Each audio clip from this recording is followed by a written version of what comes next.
안녕하세요. 소스 자료를 통해 복잡한 주제의 핵심을 파헤쳐드리는 시간입니다. 오늘은 인도 역사 속에 숨겨진 아주 거대한 미스테리 하나를 같이 풀어볼까 합니다.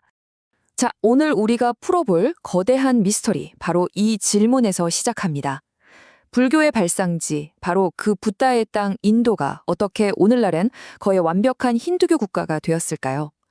세계적인 종교가 어떻게 자기 집에서 흔적도 없이 사라질 수 있었는지 지금부터 그 놀라운 단서들을 하나씩 따라가 보겠습니다.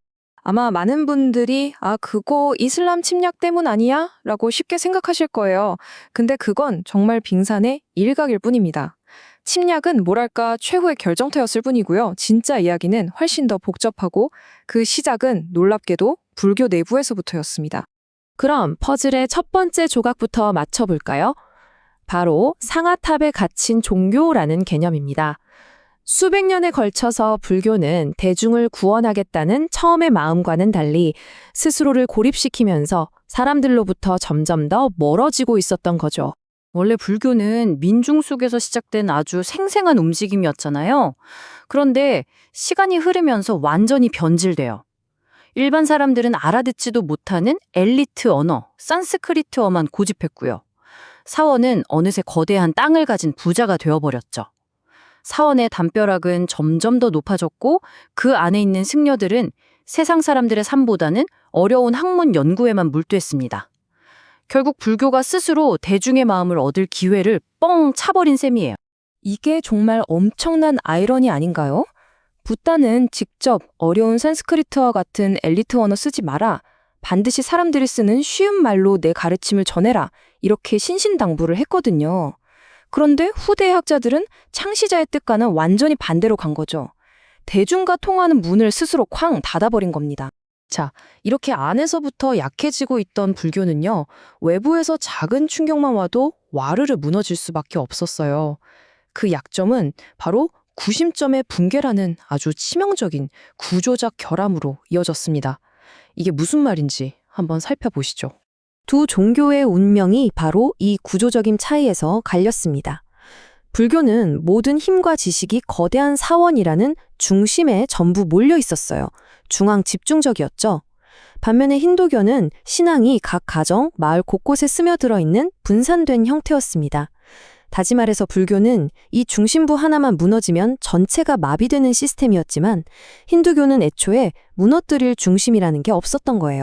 이 비유를 들어보시면 하고 무릎을 탁 치실 겁니다. 당시 불교는 모든 데이터가 메인 서버, 즉 사원에 저장된 시스템과 같았습니다. 침략자가 이 서버를 파괴해버리니까 네트워크 전체가 그냥 죽어버린 거죠. 반면에 힌두교는 수백만 개의 가정용 PC에 데이터가 분산된 P2P 네트워크 같아서 절대 셧다운 시킬 수가 없었습니다. 정말 기가 막힌 비유죠? 바로 이겁니다. 튀르크와 무굴 침략자들이 사원을 파괴했을 때 그건 단순히 예쁜 건물을 부순 게 아니었던 거예요. 인도 불교의 운영체제, 즉 OS를 통째로 삭제해버린 거나 마찬가지였죠. 그러니까 침략은 원인이 아니라 이미 약해질 대로 약해진 구조를 무너뜨린 결정적인 한방, 즉 촉매제 역할을 한 겁니다. 그런데 말이죠. 파괴가 이 이야기의 전부는 아닙니다. 어쩌면 더 거대하고 묘한 일이 벌어지고 있었어요. 불교는 그냥 부서진 게 아니라 마치 거대한 강물 같은 흐름 속으로 스르륵 흡수되어서 녹아 들어갔습니다. 이걸 이해하려면 먼저 힌두교의 본질을 알아야 합니다. 힌두교는 우리가 생각하는 것처럼 하나의 경전이나 교리를 가진 단일 종교가 아니에요. 그보다는 인도의 수많은 지역 신앙, 민간 신앙, 철학을 모두 품는 거대하고 유연한 문화적 바다에 가깝습니다. 뭐든지 흡수해버릴 수 있는 엄청난 포용력을 가진 거죠. 이 라면 비유를 들으면 개념이 확실히 잡히실 거예요. 힌두교가 라면이라는 카테고리 전체라면 당시 인도 불교는 그중 인기 있는 맛 하나인 불닭볶음면 같은 거였습니다.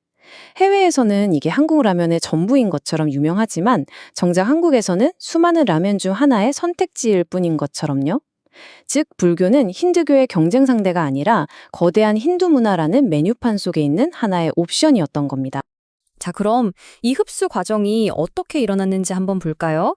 첫째, 불교가 대중의 지지를 잃고 힘이 약해집니다. 둘째, 힌두교가 붓다를 우리 신 비슈누의 여러 화신 중 한 명이라고 재해석해버려요. 마지막으로 불교의 좋은 개념이나 수행법들이 아주 자연스럽게 힌두교 안으로 스며들어 버리죠. 이건 파괴가 아니에요. 거대한 문화 속에 완전히 감싸 안겨버린 거죠. 그런데 이 모든 이야기가 단순히 고대 인도의 종교 분쟁으로 끝나면 재미없겠죠.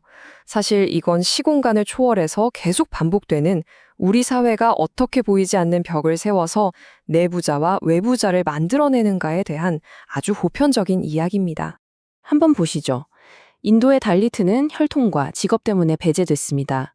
일본의 부라쿠미는 더러운 직업에 종사한다는 이유로 차별받았죠. 중동의 비두는 국적이 없다는 이유만으로 사회의 외부인이 되어야 했습니다. 배제하는 이유는 제각각이지만 보이지 않는 벽을 세워서 누군가를 소외시키는 그 구조는 놀라울 정도로 똑같지 않나요? 세습 신분제부터 국적이 없는 사람들의 문제까지 이런 보이지 않는 벽들은 인류 역사에서 정말 끈질기게 나타나는 특징입니다. 바로 이것이 우리가 이 오래된 이야기에서 얻어야 할 핵심 통찰이에요. 사회적 배제는 과거의 유물이 아니라 시대를 관통하는 현재 진행형 현상이라는 사실 말입니다. 종교나 카스트 같은 낡은 벽들이 허물어지는 지금 우리는 어떤 새로운 벽을 쌓고 있을까요? 그리고 그 새로운 벽 너머에는 과연 누가 남겨지게 될까요? 이 질문에 대한 답은 아마 우리 자신에게 달려 있을 겁니다.